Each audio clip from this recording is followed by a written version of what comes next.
Welcome to another OU Insider Under the Visor Sooners podcast. My name is Brandon Drum. I'm here with Parker Thune, and we got to watch a really long version. So first off, I want to thank the OU administration, Coach Venables, all of that, because that 90 minutes of practice is the most I've ever gotten to witness, Parker.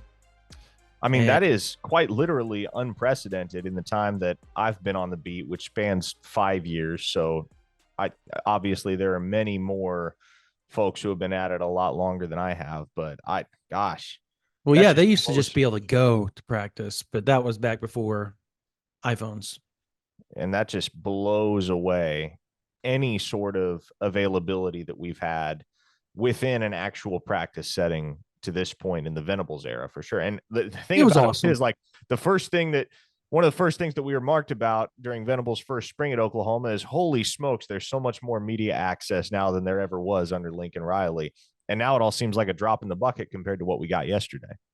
Yeah, and you know what? Coach Venables is an amazing look. Outside of the media deal, personally, for me, he's just a good dude. Like, for example, and I know this is like a personal thing, unprovoked on everything, my son creates his Twitter account for the first time. He follows him on Twitter. Within 2 hours, he has the head coach of the University of Oklahoma following him back. Like, who does that? Who does that? Really? Like, who does that? Like, that's just, and it made his day. You know what I mean? Like, that was the coolest thing ever to that little kid. But that shows you just like how open he is about everything. He's not going to hide anything. He's a very truth-given person. You get what you get. And you get a guy that is intense, a guy that is brash, but also a guy that is giving at the same time. And that includes the media. Like that is, I don't even know what to say with 90 minutes of practice, man, because I've never had that. I've been doing this for almost a decade, and I've never been able to go that long. That's crazy, Parker. Just crazy. It was, and they actually did things. They did inside drill. They did all sorts of stuff that you wouldn't want people to see, but you couldn't have cameras. You couldn't have any of that stuff. So it still was really cool. And it just, again, shows the Mike Houck, like he's part of that. So, I mean, it's a really cool deal. I thoroughly enjoyed it. I wish you were able to have been there. Trust me, I do too. First off, why anyone would have a wedding at 4:30 p.m. on a Monday is beyond me. I mean, I imagine they saved a bunch of money on the venue, so I sure hope they did, because that is the one thing. Having just planned a wedding myself last year, I can attest to the fact that expenses add up quickly, and you want to cut costs wherever you can when possible. So I hope they saved a lot of money on the venue, because how close were you to these people? Oh, I knew no one there. It was all through my wife. Oh, bro. Yeah. So of all the days to have to attend a wedding at 4:30 p.m. on a Monday, it happened to be the day that Oklahoma opened up practice more so than they ever have in my entire tenure as a professional journalist. So, yeah, that one hurts. But did you have it out? Did you scold her about how mad you were about this? No. There'll be other opportunities to watch practice. Smart move. That, you want to know what? She knows how you feel, and now you have a little nugget for later on. Yes, can hopefully that earned me some brownie points that I can cash in later on. There you go. You're thinking like a husband already. All now, right. Yeah, so that's what I was doing yesterday afternoon rather than attending practice. But Brandon, obviously you got to watch a great deal of practice, as did Jesse, as did Brian Clinton. So we will have observations, Yeah, I've got my thoughts, notes coming today opinions, for that. notes all week long regarding not only what happened in this practice and not only what the guys perceived with their own eyes, but also what we're hearing behind the scenes. And you know what? If you're a member at OUinsider.com, a lot of what was observed by the general media We yesterday at already practice, knew. not surprising to you, not Nope. surprising to you at all, because uh, a lot of the standouts, a lot of the top individual performers are guys that we had highlighted on OUinsider.com as guys that were making waves behind the scenes. So Yep. if you are an insider, none of this stuff surprises you. There's shameless plug right there. Go grab a subscription today at OUinsider.com because we're going to feed you more and better OU football content than anybody in the market. Bank on that. Now, I want to get to practice observations from you, Brandon, but first, I Yep. want to remind people up front that this podcast is brought to you by the spring cleaning champions, Manscaped. This season, make sure to groom your carpets and the drapes with the leaders in below the waist grooming. Clear out that winter bush with Manscaped's Lawnmower 5.0 and watch your confidence bloom like the springtime flowers. Embrace the season and join the 10 million men worldwide who trust Manscaped. And folks, the Lawnmower 5.0 Ultra is the season's champ. This fifth generation trimmer features two interchangeable next gen skin safe blade heads and dual LED spotlights to guide you through the darkest winter debris. Navigate with confidence in all your delicate areas. And if you hate making a mess, well, not to worry. This bad boy is waterproof. Shave in the shower, in the bath, or in the ocean. I love this thing because it comes with a handy compact case. I can take it with me everywhere I go. And spring cleaning doesn't just apply to your nether regions either. Get the full grooming experience with Manscaped's signature Beard Hedger Pro Kit and Handyman Electric Face Shaper. So whether you're looking to craft your signature look or clean up that neckline, these are always the right tools for the job. You can get 20% off and free shipping with the code OUinsider at manscaped.com. That's 20% off and free shipping with the code OUinsider at manscaped.com. Nothing like a little spring cleaning in your pants. All right. Practice was held at the Everest Center yesterday, Brandon. As you mentioned, you got to sit there for a full hour and a half and watch anything and everything. So, to your eyes, who stood out? Who looks Power good? Sharp. And easy place to start there. He's one of those guys. Him and Dion Burks are seemingly the two newcomers that have just kind of taken everybody by storm.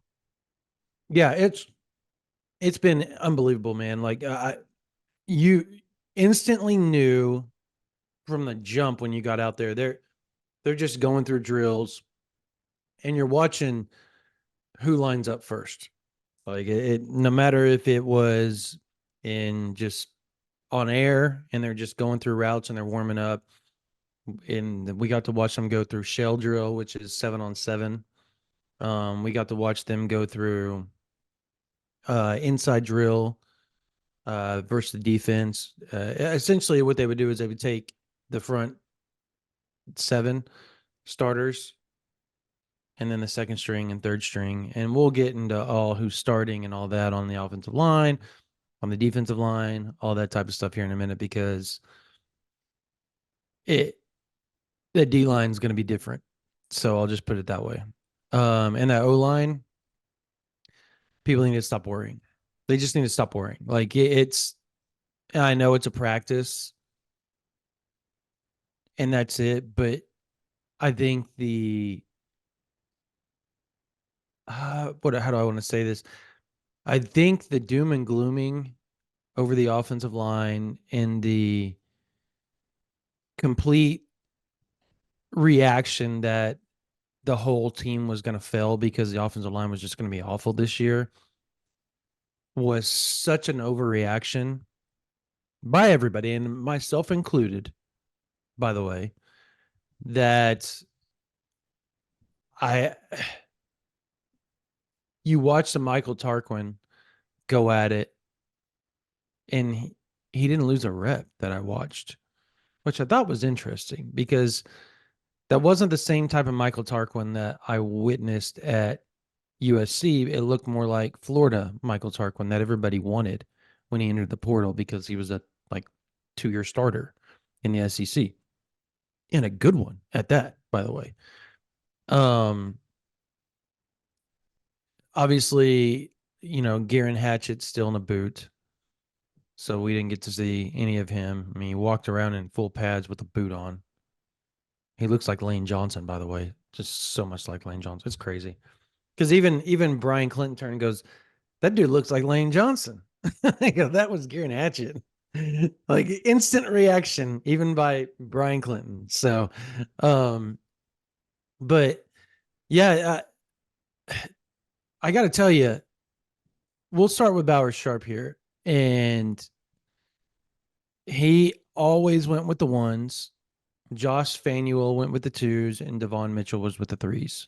That was the rotation, and then you got Hampton Fay. Obviously, you got, and they were rotating guys through and through. So, um, Caden Helms was in the rotation, obviously, and then obviously Cade McIntyre as well. So, but the first three were the three, right? And Devon Mitchell, by the way, has lost so much weight.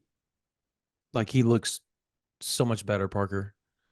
Even in a uniform, like you can tell. I was like, who is 84? And it just hit because I expected him to be kind of pudgy, dude. That's he looked kind of pudgy when he came in, right? Yeah, it was Like 255 pounds when he showed yeah, up. he was a little overweight, and it wasn't a good 250. Like he can hold 255. That isn't going to be nothing to that kid. But it wasn't a good 255. And that was the thing. Like he looks like a good 250, 255 now. Like it looks good on him. And so I thought that, and he moved really well. And he looked good. And Josh Fanuel, I think, is going to surprise OU fans. He can ball, man. He's good. It, he's going to be one of those, as always, former small forwards that end up making it really big at some point in time. And I don't know that he's going to be like, trying to think, he's not going to be like Gonzalez or who's the other guy that made it really big, Parker? Antonio Gates, Jimmy Antonio Graham. Gates. There you go. Yeah. He's not going to be them. Not even close. I So don't not think. an NFL Hall of Famer. Okay. No, he's not going to be in a. I don't want to say he's not. It's so early in his No, progression of his you career. can say he's not going to be an NFL Hall of Famer. I don't think he's going to be an NFL Hall of Famer. I'll say that. I don't think. If I'm wrong, Josh, I hope I'm wrong. But at this juncture in your career, I don't see that happening.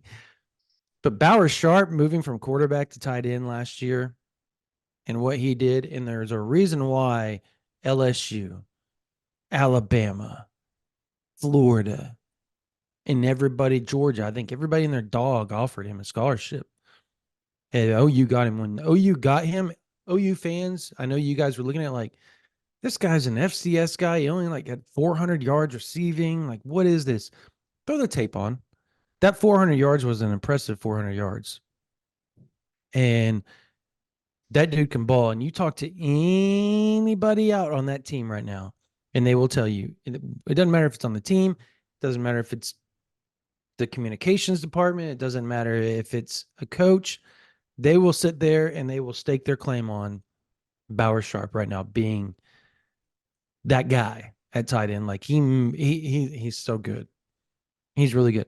And he looks just like Blake Bell, by the way, running out there. Like it's weird. Number 10. Number He 10, has, yeah. I mean, same body structure. Like it's kind of crazy. So he looks really good.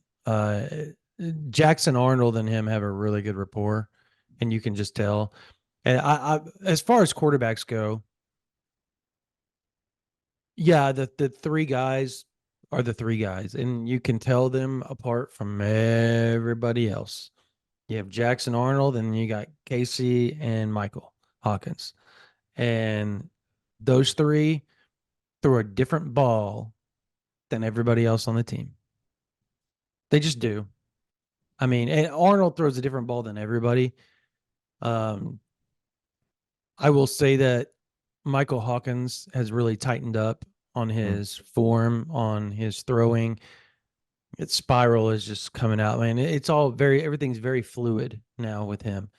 His footwork, you can tell he's been working on it, on how to do a lot of things and move in the pocket the way that the play calls for. So it's like instead of looking like a robot, he's very fluid and it's very actionary instead of, with hesitation. So, um, and Casey, I mean, he can't really go through a lot of the team stuff, but 7-on-7s and stuff like that, like he's doing it. And he looked decent. So I mean, he looked good. I I, I still think if there's not a big separation, they're going to go with the older guy as the backup, and it makes sense, right? Like you're going to go experience first, always and forever.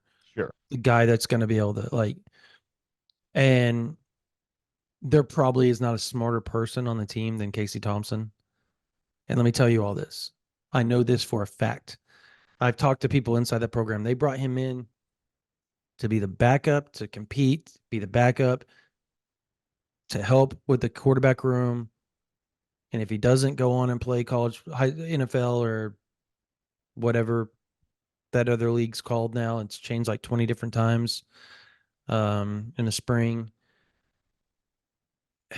They want him to be a GA like that or a student assistant to start and then work himself in because they say he is the smartest quarterback they have been around, period, bar none, without question. And Parker, you and I saw this at the 7-on-7. This dude's out here with a call sheet and he's got Seth Luttrell and Sark's offense combined together on one sheet. And he's got his 7-on-7 team at the DR7 with the right splits. They're shifting. They're doing all sorts of stuff like you would do in 11-on-11 football. And they're scoring on the first play 8 times. 8 times in 3 games. And if you know 7-on-7, like Parker and I do, scoring on the first play is almost impossible a lot of the time. It's and they were doing it. Like he would walk up and he would tell Tuttle quarterback, just went blank. He just moved from Southmore. Oh my gosh. Oh, his dad's gonna listen. He's gonna be so mad at me. I'm so sorry. Just went blank. I'm sorry. I got so many notes here. But really good quarterback. A guy that's probably gonna play college football. But he'll walk up and say, they're gonna be in this coverage, and you're gonna go boom to boom to boom. And that's what you're gonna do. And then bam, they score. Like the guy is so smart. It's unbelievable. He's going to be a great offensive coordinator. He's going to be a great head coach at some point in time. And everybody inside that office in the Switzer Center will tell you that. So that was such a cool deal for Oklahoma to get him. And you can see it out there. Like he's always talking to the other quarterbacks. Okay, what did you see there? Why did you do that? Like even Jackson, when he comes back, they're sitting there talking about stuff. And I think that is why he was brought in. That is why. So to see it in person was really neat to see. And I know you all want to talk about defensive line, so I'll go right there real quick before I do the offense of line and wide receivers and stuff. Jaden Jackson is the real deal. Your starting defensive line right now is Jaden Jackson, Grayson Halton, Caden Woolard, Ethan Downs. Pretty good. I know the Ethan Downs part is not what y'all want to hear sometimes, but he is a 2-time All Big 12 defensive end. So I would note there that you did not mention the name DJ Terry.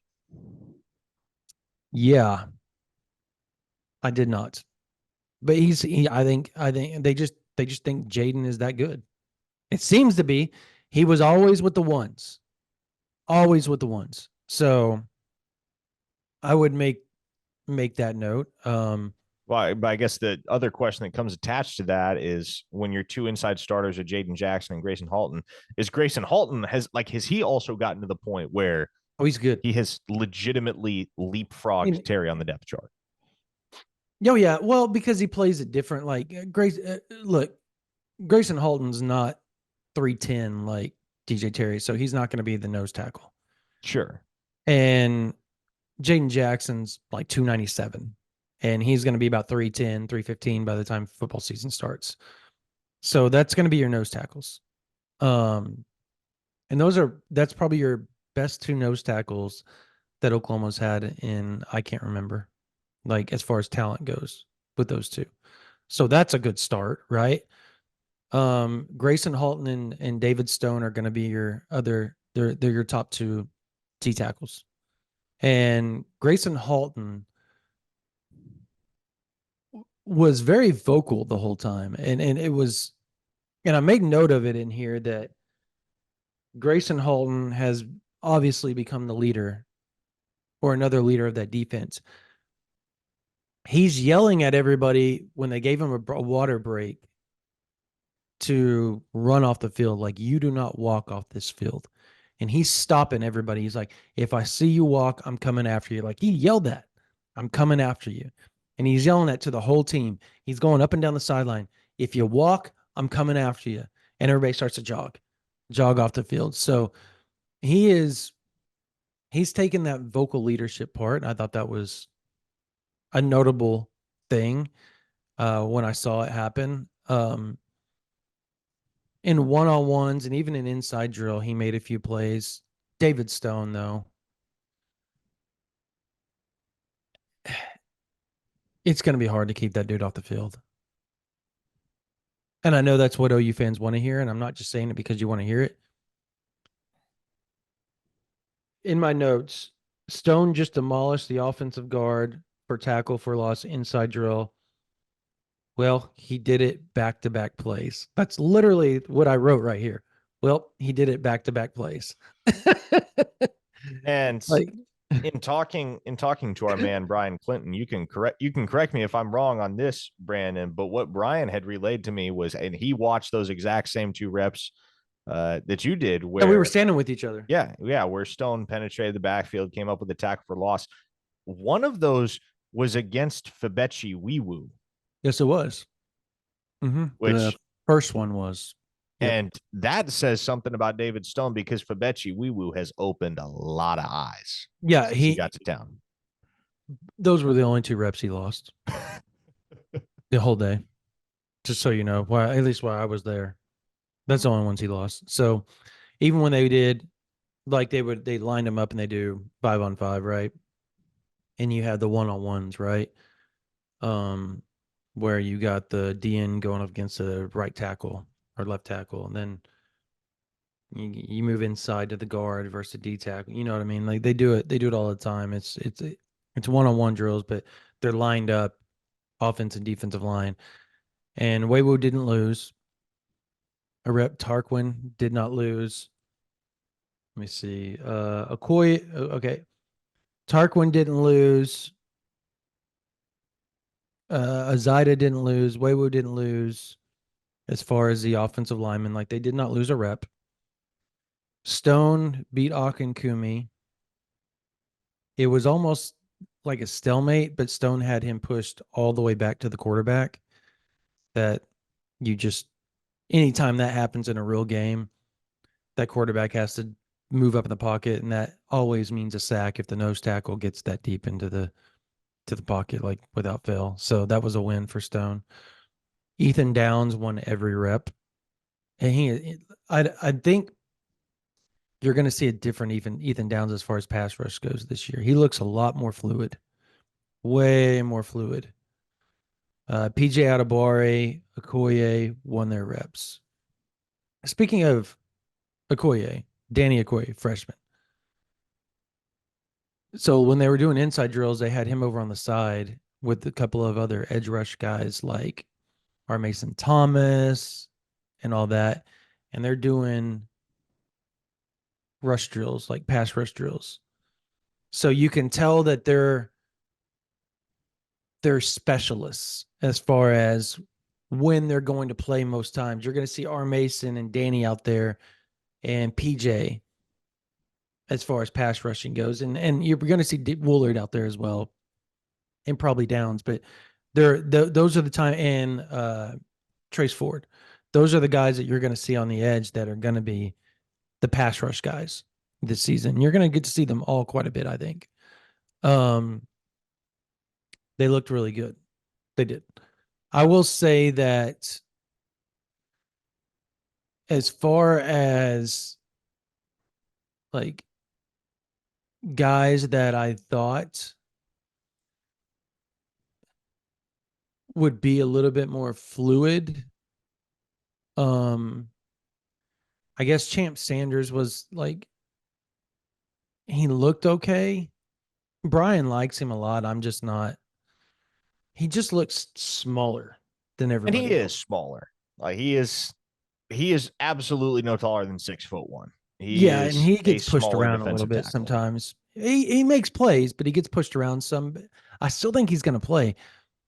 Marcus Strong intrigues me because he looks like a grown man, and but it's kind of one of those look like Tarzan, play like Jane stuff right now. Yeah, gotcha. But look, he's a redshirt freshman. I don't think that's like an indictment on him at all. I think No, no. he's always been a project, and I think he's still a work in progress. And to be honest, we've come to expect microwave success from dudes. And I Yeah. think, especially, fans are fanatics. That's the root of the word, Mm-hmm. right? But fans have come to expect that if a guy doesn't make a dent in his first year or two on campus, well, you can write him off. And there are some guys where it takes them longer. That's the transfer And portal stuff. That's why. and I think so. I think you look at a guy that hasn't, I think, especially in the last 3-4 years, you look at a guy that hasn't done much and is just kind of languishing on the bench. Mm-hmm. You think, okay, well, get him on out of here. Bring in somebody from the transfer portal that can contribute. Well, you're not going to have 85 guys contributing on any given Saturday. Absolutely not. I mean, if 50 guys play over the course of a game, that is an astronomically large amount. Yeah. I mean, you are beginning to empty the bench at that point. And so there will be guys, a lot of guys on scholarship at the University of Oklahoma that don't get the opportunity to play much, if at all, for a year, maybe two, maybe even three.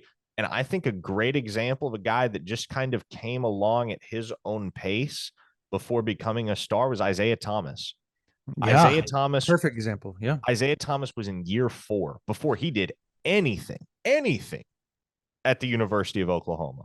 And even then, it wasn't till maybe a third of the way through the 2020 season, which was year 4 for him, that you actually started to see his emergence. And so, but then you fast forward, right? You fast forward to 2021, year 5 for him, redshirt senior year. He goes off. I think in 2020, I want to say he maybe had 8 or 9 sacks, but 2021, he explodes, ends up getting drafted, and makes the 53-man roster with the Cleveland Browns, and now has been there for going on 3 years. And so just because a guy doesn't contribute immediately or isn't ready by year 2 does not mean you need to write him off. And Marcus Strong is one guy, Brandon, that I think certainly falls in that category of guys that you just got to be patient with, because when Oklahoma took him, I think everybody understood. Everybody in the know understood, okay, this is not a guy that's showing up to campus next year and playing a ton of football, meaningful football for the University of Oklahoma. He didn't even play his junior year of high school because of an injury. And so it wasn't Right. until his senior year that he really started to get noticed. He was a late offer, late eval by Oklahoma. He didn't announce his commitment to OU until National signed it. He never even announced it. He just signed with Oklahoma, and that was it. And so he was a guy that flew under the radar. I think the perception of him, uh, at least in the eyes of the casual fan, was, he wasn't a household name in that 2023 class. He wasn't a Right. guy that you looked at in the same vein as a Jacquez Petaway that year, or a Peyton Bowen, or somebody, obviously Jackson Arnold. But you look at those dudes, you say, all right, like you would hope you see something from them as freshmen, and you did with all those guys. But Marcus Strong, I think, to be quite frank, there's probably a large portion of the fan base that looked at a guy like that and figured, okay, well, that's just Alton Tarbor all over again. That's a Mhm. guy who's here at Oklahoma for 1 year and boom, he's gone because he's never going to cut it. But with all of the options that were on the table for Todd Bates and the Oklahoma staff late in that 2023 cycle, and there were a lot of late risers on the defensive line. They they could have pursued anybody. There were a lot of guys still uncommitted, a lot of guys that really popped off on senior film.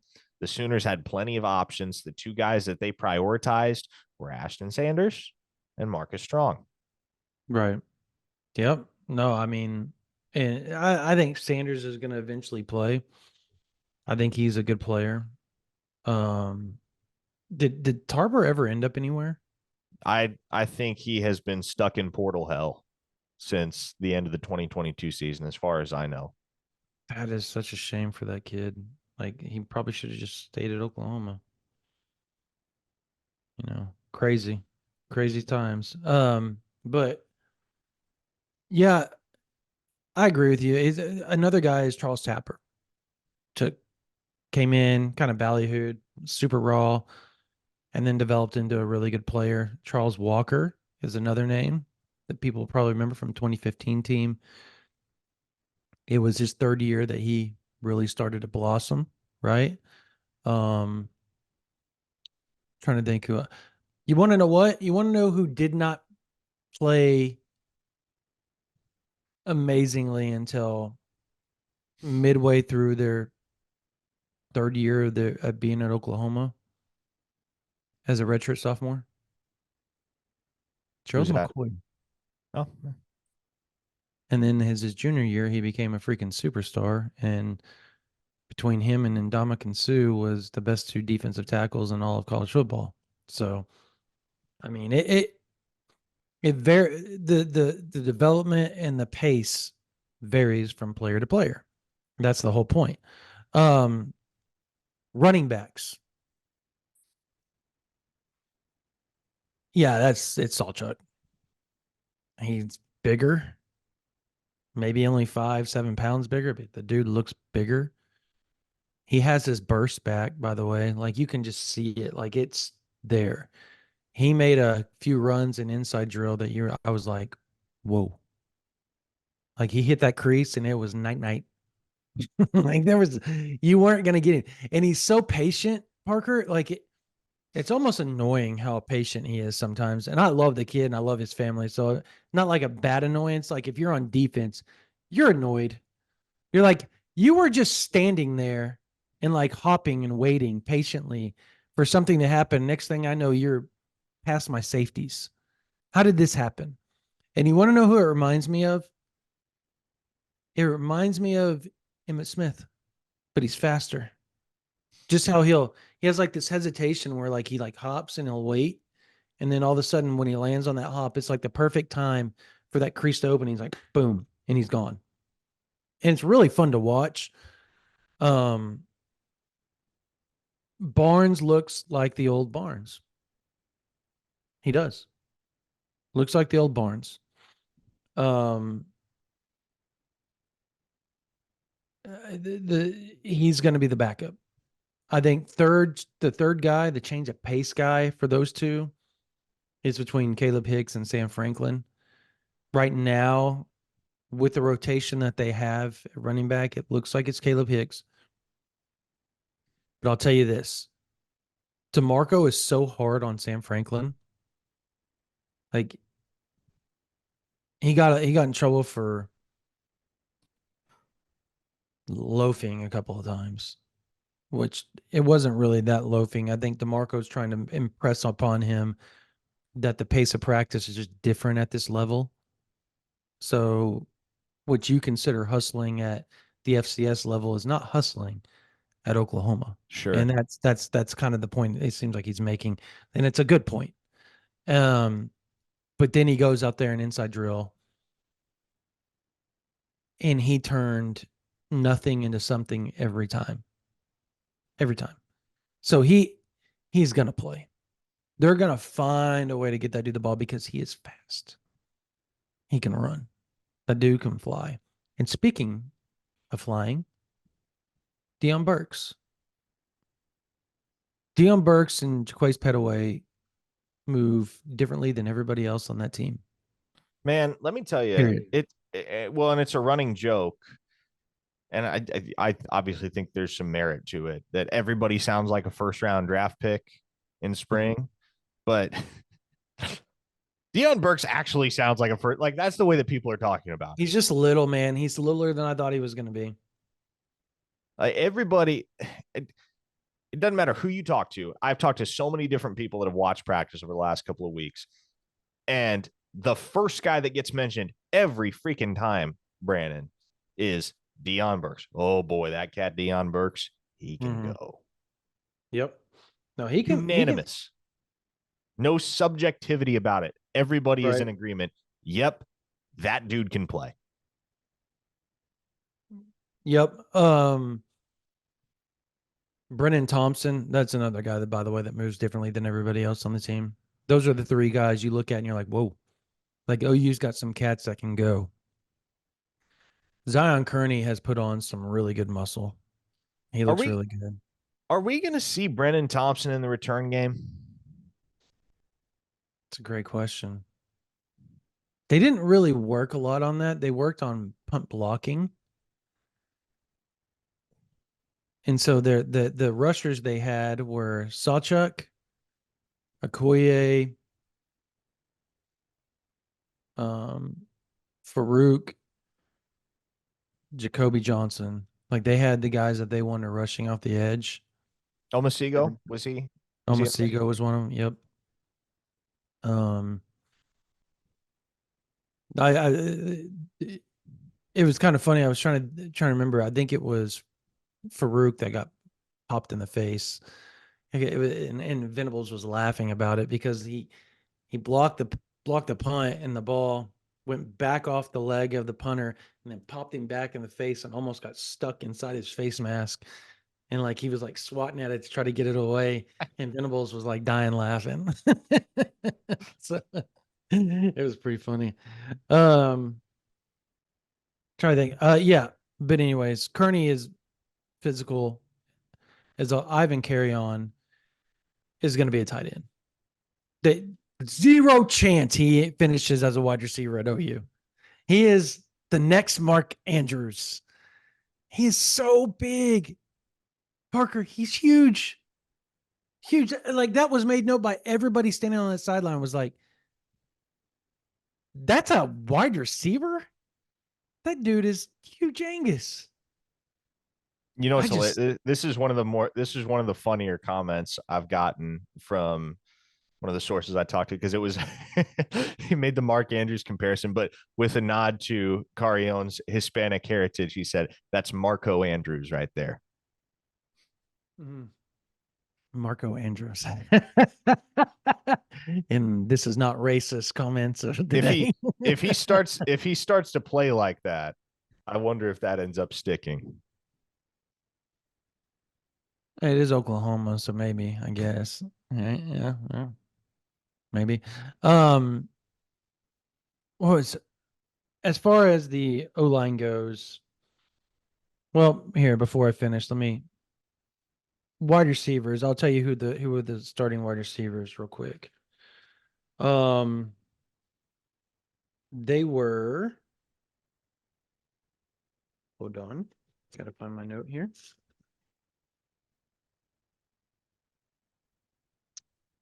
Okay, they were. It was Burks, Jaden Gibson, Bauer Sharp, Farouk, and then Salchuk was your running back, and Jackson Arnold. Those were kind of, and remember, Nick Anderson was out, so you have to take that in consideration.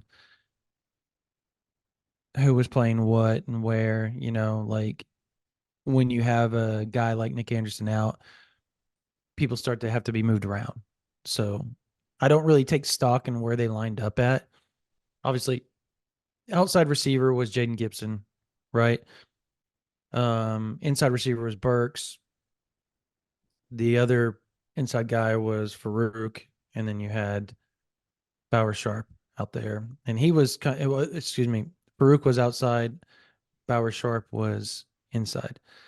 So it was interesting to see that rotation. Um, but Brennan Thompson got 1 reps with the ones.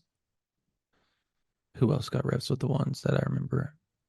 I believe Petaway did, and Petaway did as well. And I want to say that I saw Jackson Arnold throw to Kearney, but I'm not going to say that with 100% certainty because I was trying to watch both sides. Because what they did is they split everybody up and they had shell going on over here Mm-hmm. and they had inside drill going on over here. So, like, you're trying to manage both sides at once.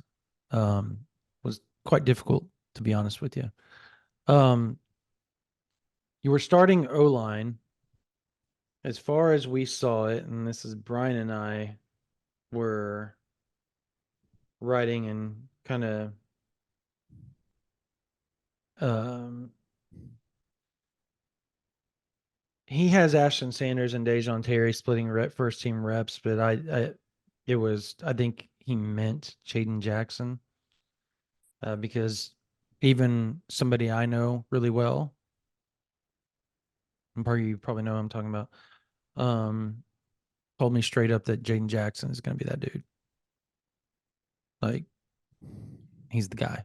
So, but the starting O line that we had was it looked like it was Sexton, uh, Everett, Waywu, um, Taylor, and 70. I want to say Caden Green, but I know that's not it. It was 70. Would that be You Spencer Brown? Spencer? No, this is Not. left guard. Oh, Oh, Tarquin. That was your that was your starting O line, and then the second team reps. They still had Sexton out there. Then they had Akankumi, Bates, Brown at right tackle, and 56 is um Ozida, right? 50. I believe so. Yeah, I think it's Ozida. So No, no, 56 is BJ Brooks. okay, BJ Brooks. Okay, well that was the other combo that we saw out there. Okay. So BJ, it's kind of crazy that 2 freshmen that they're really high on obviously have been Brooks and Akankumi, and they were out there with obviously the other guys that you would assume were second team with Mm-hmm. Barnes. They even played, it looked like they even played Asosa at center. Josh Asosa at center. Yeah, center's going to be his spot. So he kind of rotated between guard and center during the day. So yeah, I mean that was kind of the gist of it. At linebacker, ironically, Lewis Carter and Stutzman were the ones, not Kip Lewis, which I thought was interesting. I still think it's going to be Kip. Sure. They were rotating things like it was different. And they always do. Then you had Kobe out there with Stutzman. Then you had Kip out there with Stutzman. Like I don't think it really mattered at linebacker. What I think we really had to pay attention to was a D line, and that was the interesting part. At corner, obviously Josiah Wagner has put on weight. Um, Eli Bowen looks good. Jacoby Johnson is just an absolute freak. And he's still learning the position. I think and you can see because Valai was very hard on him as far as teaching everything. Like he was like, he wants him to get it. Like you can tell, like, I need you to get this. Like you're going to be a player for us. I need you to get this. Des Malone, transfer from San Diego State, really, really good player. Really good player. Like he's going to play. Um, at safety, you know, Billy Bowman did not practice, so you had Peyton Bowen out there with Robert Spears Jennings, and not shocking, right? So, anyways, that about sums up the practice report, because I know that you also went down to the Elite 11 and you went down to Battle Houston, Parker. Yes, that is correct. Battle main mission down there was to touch base with Lincoln Cure, which I did. Got a whole bunch of visits coming up. He was at Texas A&M over the weekend. Sounds like the Aggies are doing their best to kind of wedge their way into that race. It's an interesting situation with that recruitment, because I kind of figured the field would get very narrow after the February dead period, but it seems to have opened up. Mm-hmm. And I mean, he's talking about taking a visit to Stanford. It's like, yeah, the whole thing seems much less clear than it was in late January. But obviously, on the Oklahoma side, they're confident they're going to get him back for a spring practice at some point. They're confident they're going to get him in town for an official visit. And Cure told me, hey, look, I'm going to take off all my officials before I make any decision. It'll probably be July, August. So that's a timetable you're looking at right now. At the very least, you're going to have a shot with the kid. And for the moment, I still stand firm on my initial prediction that it's Nate Roberts and Deshaun Brame being the two tight ends in Oklahoma's class. I agree with you. Yeah, I think it's not there with Cure yet. And then, if you need to pivot and turn the heat up on Chase Lofton, I love that kid, by the way. Love that kid. He looked really good up in Tulsa last week. Really good. Mm-hmm. He was moving just as well as Roberts and Brame. He had finally gotten healthy again, been dealing with some ankle stuff. And yeah, he looks like the real deal. So I don't think you can go wrong any way you slice it in this tight end class for Oklahoma. Mm-hmm. And then, saw Kevin Sperry in Austin at the Elite 11 regional. Man, he looked sharp. Pretty much everybody there was struggling a little bit at the beginning, because there was a stiff wind. It was causing, and it was at their backs. Well, I guess it depended what drill they were doing. So the ball was selling on them a lot. Yeah, the ball was whenever. So they were doing stuff on both halves of the field. So when they were throwing deep balls on one side, it was sailing, and when they flipped around, they had to throw into the wind. Obviously, it was kind of knocking it down. So everybody kind of had to get adjusted to that, but Sperry did so. There was a very clear upper echelon, and it was the guys you'd expect: Sperry, Keelan Russell, Ty Hawkins, and KJ Lacey were the top four guys there. And there looked like a pretty significant gap between them and the rest of the field. There were some guys that I liked that are kind of sleepers, I guess, right now down in the state of Texas. But if you showed up and you didn't know anything, you would have been able to tell who the blue chippers were. And right. Sperry and Lacey and Russell got the invite to the Elite 11 finals. Hawkins made a case. I honestly kind of felt bad for him, because I thought he deserved it. But we'll see. We'll see what happens the rest of the way as the Elite 11 field gets finalized. Yeah, man, Sperry is, and make no mistake, he is all the way locked in with Oklahoma. He shut down any talk about the move to Texas having an effect on his recruitment. He said, look, it's purely logistical. Did it solely for the sake of family. There's a reason he's going to Denton Guyer, a school with which Seth Luttrell is especially familiar, having recruited it heavily as head coach at North Texas. Mm-hmm. And it's the same folks that developed Jackson Arnold. So not a lot to sweat there. Sperry's all in and very actively working to try and build the class around him. Looking forward to potentially picking up Torrey Blaylock this coming Friday, and Michael Fasusi, the 5-star offensive tackle from Louisville, is a guy that Sperry is pushing heavily to join him right now. And the two tight ends he mentioned by name, Nate Roberts and Deshaun Brame. So there you go. Yeah, he's really tight with those. I talked to Deshaun Brame and Nate about Sperry, and I guess they all talk on a daily basis. So that's pretty cool. As far as transfer portal goes, Philip Bildy was offered Indiana defensive tackle, and he's somebody I'm familiar with. Somebody we are familiar with at OU Insider, because our man Jason Swanee, if you remember him, he was our photographer He's a guy that used to put up amazing videos. He did our video for Andrew Rame back in the day. We went out and filmed it, and he edited it all, put it together. Uh, it's just like he's very, very close to Phil Bildy, who's from New Mexico, right? Started out at Texas Tech, was a good player at Texas Tech, mind you, transferred to Indiana, was a good player at Indiana. And now he's getting offered by everybody under the moon. And when you look at him and you see his ability and his talent, and you know that Oklahoma needs that one more defensive tackle, it kind of makes sense. But there's a few other guys out there that aren't in the portal that we've heard buzz about with Oklahoma.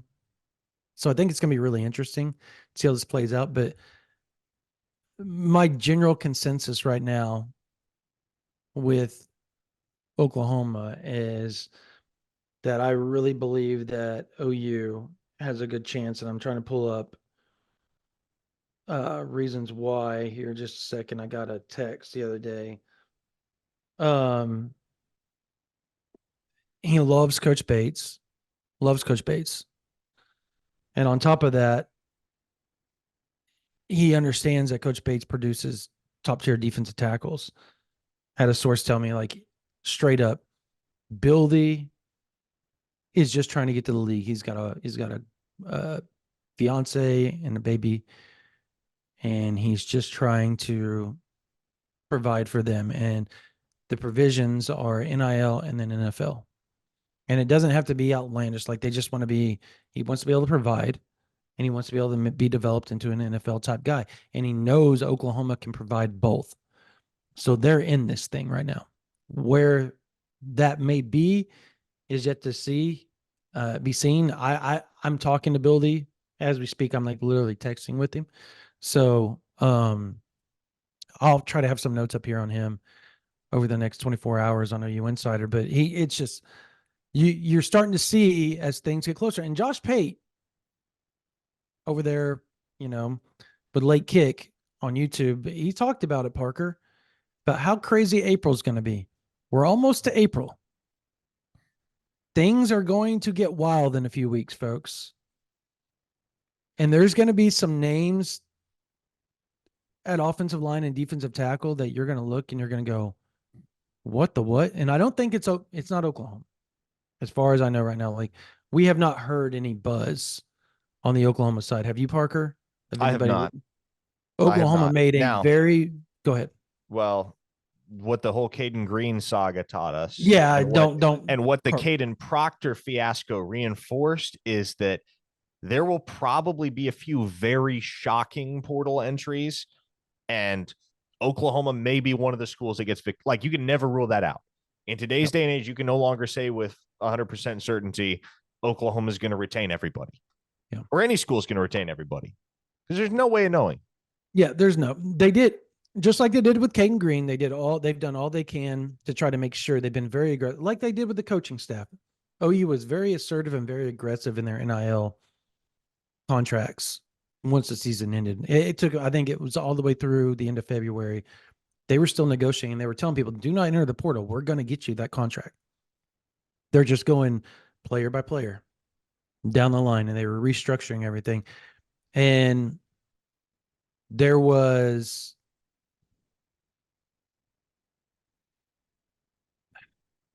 some disdain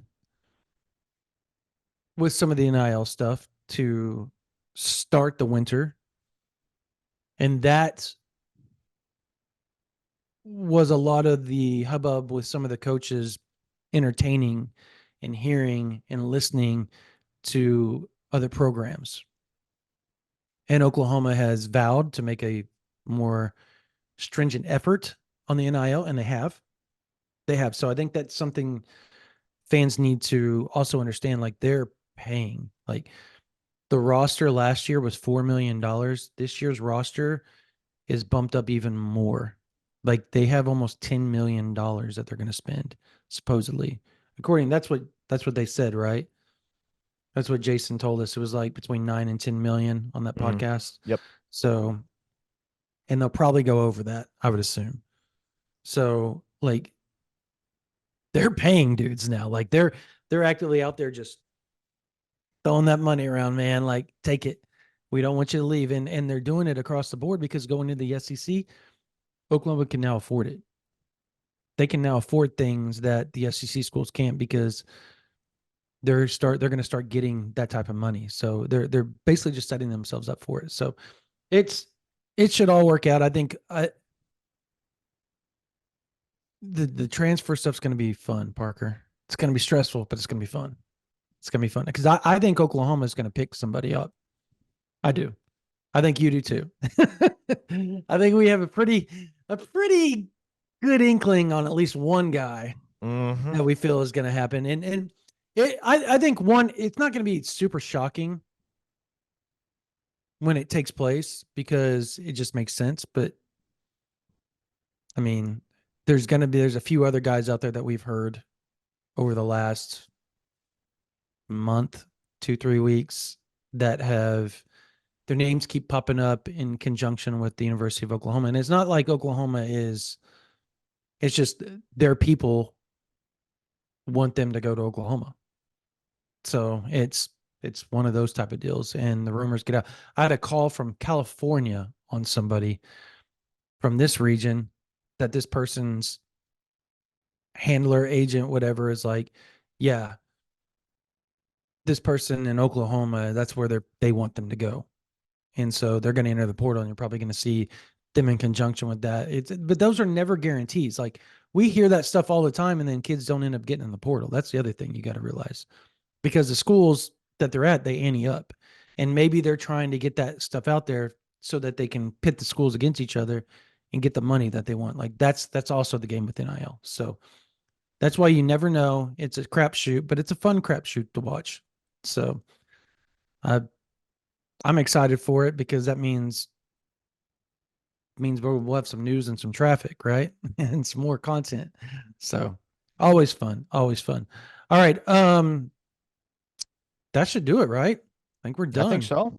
We didn't Yeah. even talk about the DeMarco stuff. We didn't talk about the other stuff, Yeah. Well, but you know we'll what? talk about The that Saints. on the live. Or well, we won't be on the live. That'll be Brian and Jesse, but we'll talk about that on our Thursday podcast. How about that? We'll dive into that portion of the offseason, the contracts, and the retention of all the coaches and all that we talked about earlier, hinted at a little bit earlier. So, all right.